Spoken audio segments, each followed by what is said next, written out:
മത്തായിയുടെ സുവിശേഷം 9-ാം അധ്യായത്തിൽ നിന്നുള്ള ചോദ്യങ്ങളും ഉത്തരങ്ങളും. യേശുവിൻ്റെ സ്വന്തം പട്ടണം ഏതാണ്? ഉത്തരം കഫർന്നഹൂം.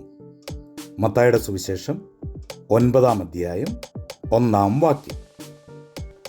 മകനെ, ധൈര്യമായിരിക്ക എന്ന് യേശു ആരോടാണ് പറഞ്ഞത്? ഉത്തരം പക്ഷപാതക്കാരനോട്. മത്തായിയുടെ സുവിശേഷം 9-ാം അധ്യായം 2-ാം വാക്യം. യേശു ദൈവദൂഷണം പറയുന്നു എന്ന് പറഞ്ഞത് ആരാണ്? ഉത്തരം ശാസ്ത്രിമാരിൽ ചിലർ. മത്തായിയുടെ സുവിശേഷം 9-ാം അധ്യായം 3-ാം വാക്യം. ഭൂമിയിൽ പാപങ്ങളെ മോചിക്കാൻ അധികാരം ആർക്കാണ് ഉള്ളത്?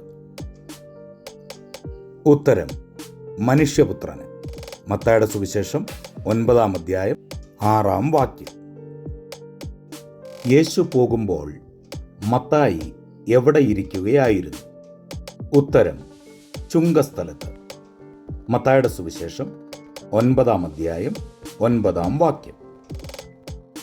മത്തായിയുടെ തൊഴിൽ എന്തായിരുന്നു? ഉത്തരം ചുങ്കം പിരിവ്. മത്തായിയുടെ സുവിശേഷം 9-ാം അധ്യായം 9-ാം വാക്യം. പാപികളെ വിളിക്കാൻ വന്നവൻ ആരാണ്? ഉത്തരം യേശു. മത്തായിയുടെ സുവിശേഷം 9-ാം അധ്യായം 13-ാം വാക്യം. നിന്റെ ശിഷ്യന്മാർ ഉപവസിക്കാത്തത് എന്താണ് എന്ന് ചോദിച്ചത് ആര്?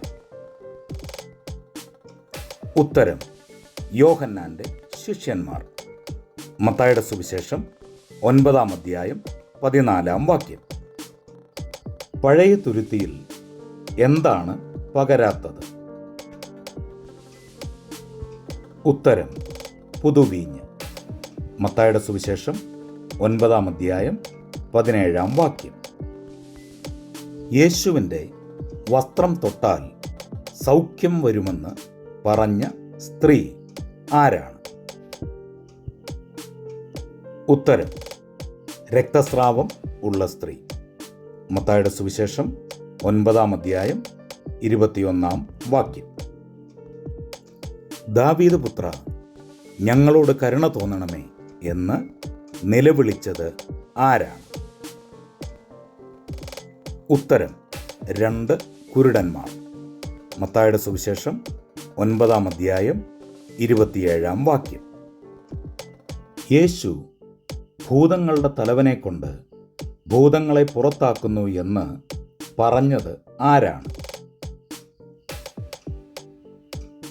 ഉത്തരം പരീശന്മാർ. മത്തായിയുടെ സുവിശേഷം 9-ാം അധ്യായം 34-ാം വാക്യം.